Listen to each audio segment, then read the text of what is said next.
That was great. You had some incredible incidences and experiences during your service. Yes. And I wonder if you could share with us a couple of those that stand out in your mind. And perhaps we could start with the confrontation you had with a British supply officer. Yes. Well, I mentioned we were eating this terrible British food, and we were really running out of food. And the captain assigned me the job to go to some of the supply depots, and I went. There was a U.S. Navy liaison officer in the port. I went to him, arranged for a truck and a driver, a lorry, as the Brits call them, and was told where these certain items were that we needed. We needed flour, we needed potatoes, matches of all things. Everybody was a smoker at that time, you know. So we went to this first place, and this young lieutenant with 2 pips on his shoulder pads, very, I don't know how to describe it, but snobbish. And he started going through 1,000 pounds of flour, 500. 600 pounds of potatoes, 300.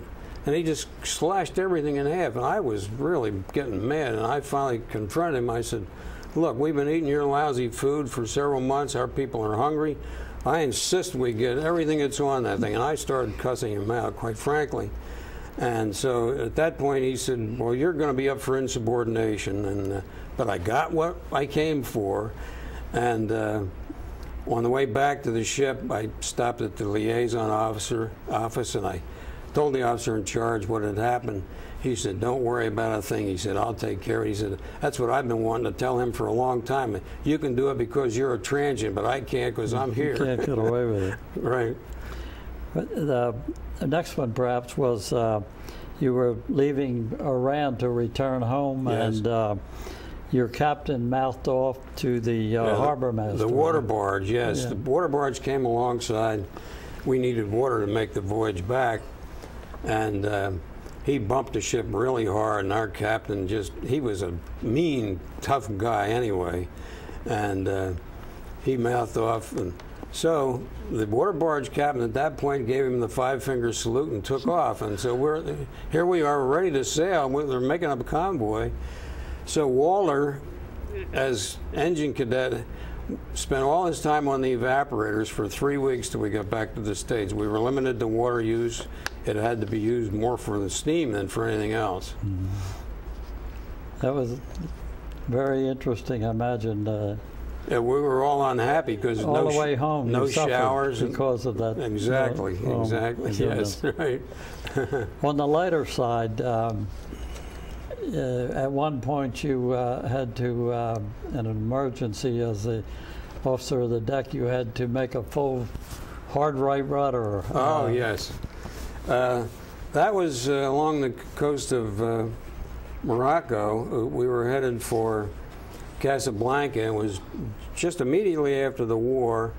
They had just actually reassigned us. We were going to Marseille, and they rerouted us to Casablanca with the additional information that they had just swept the mines along the coast there in Morocco, and we were to be on the alert for floating mines. I had just relieved the first officer. I turned to the helmsman to look at the compass and to make sure we were on course. He left the bridge and went down for his dinner, and I looked out the forward window, and there's this black object bobbing in the water. Well, I was sure it was a mine, so I called the helmsman, hard right rudder. And with that, we turned, even though you're only going 10 or 12 knots, it creates a problem. And I heard dishes crashing and pots and pans bouncing, and with that, I looked back, and here it was a whale. Oh, but boy. We were really prepared for a mine. Yeah.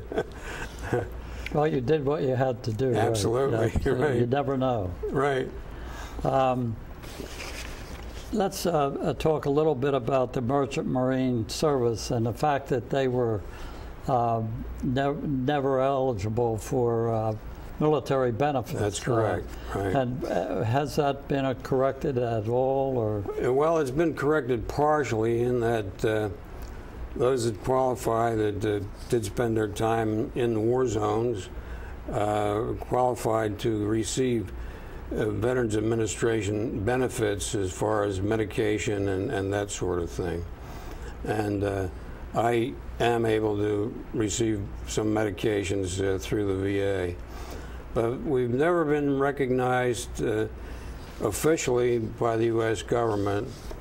There are two bills in Congress. One has been passed, H.R. 43, I think it is, that's been passed, but it's been held up in the Senate. And Senator Akaka of Hawaii, for some reason or other, doesn't think it's appropriate for us to receive recognition, and though we had the highest death rate of all the other services combined. Percentage-wise? Yes, sir. Yeah.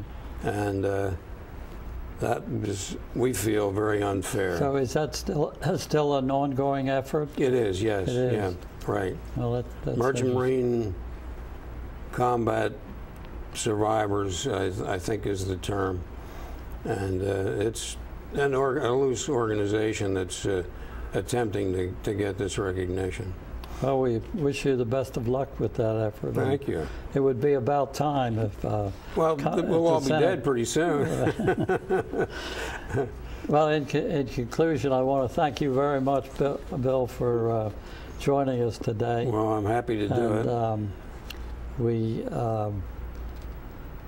always congratulate the greatest generation veterans here at Marrows Grove, everywhere. Right. And it's been a pleasure discussing your service Thank you. With you. I appreciate the opportunity because we need recognition. Right.